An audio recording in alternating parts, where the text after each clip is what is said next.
అందరికీ నమస్కారం. ఇటువంటి మహానుభావుల ముందు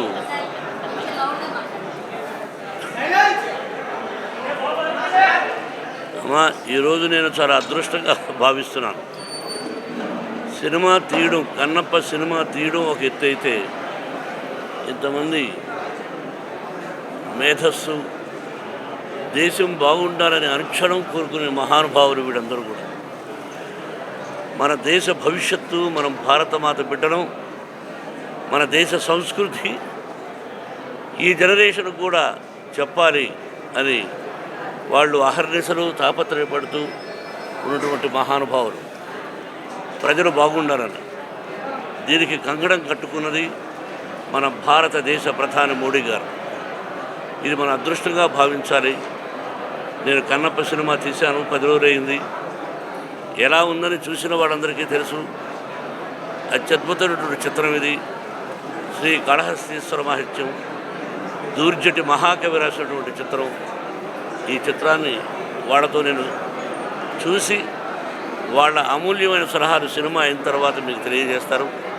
నేను కొత్తగా చెప్పేది ఏమీ లేదు. ఇది ప్రతి ఒక్కరూ చూడదగినటువంటి, కుటుంబ సమేతంగా చూడదగినటువంటి చిత్రం. మన పిల్లలకు కూడా వేదం అంటే ఏంటి, ఉపనిషత్తులు ఏంటి అంటే 3000 సంవత్సరాలకు ముందు దూర్జటి మహాకవి రాసినటువంటి చిత్రం ఇది. 3000 సంవత్సరాలకు ముందు మన విజయవాడ ఎలా ఉందో మీరు ఆలోచించుకోండి. కాబట్టి మనకు తెలియదు. కాబట్టి ఆ కవులు రాసినటువంటి గ్రంథాన్ని, పుస్తకాన్ని ఆధారంగా తీసుకొని ఏదో చిన్న చిన్న మార్పులతో తీయడం జరిగింది. ఇది నేను మళ్ళీ చెప్తున్నా, ఈ విజయవాడ నాకు ఎంత అదృష్టమో మీకు తెలియదు.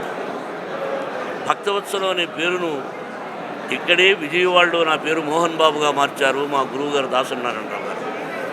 ఇది పుణ్యక్షేత్రం, కనకదుర్గమ్మ.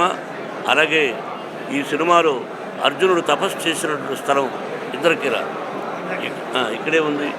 మీరు అదృష్టవంతులు కాబట్టి మీ ఆశీస్సులు నాకు కావాలి. సినిమా చూసిన తర్వాత మాట్లాడతాను.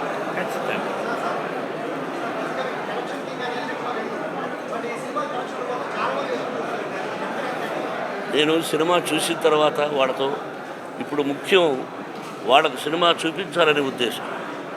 నేను ప్రశ్నలకు సమాధానం ఇస్తాను, మీరు తప్పుగా అర్థం చేసుకోకండి.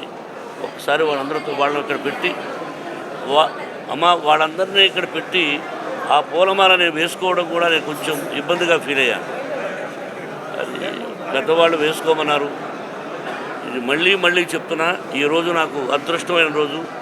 ఈ విధంగా అందరూ కలవాలని సూచించింది తమ్ముడు గజల్ శ్రీనివాస్. దాదాపు 100కు పైగా భాషల్లో అనర్గళంగా మాట్లాడగలిగి గజలు పాడగలిగినటువంటి తమ్ముడు. అతని ఆధ్వర్యంలో జరుగుతుంది. మీ ఆశీస్సులు కావాలి, ప్రజల ఆశీస్సులు కావాలి. తర్వాత వచ్చి మాట్లాడతాను.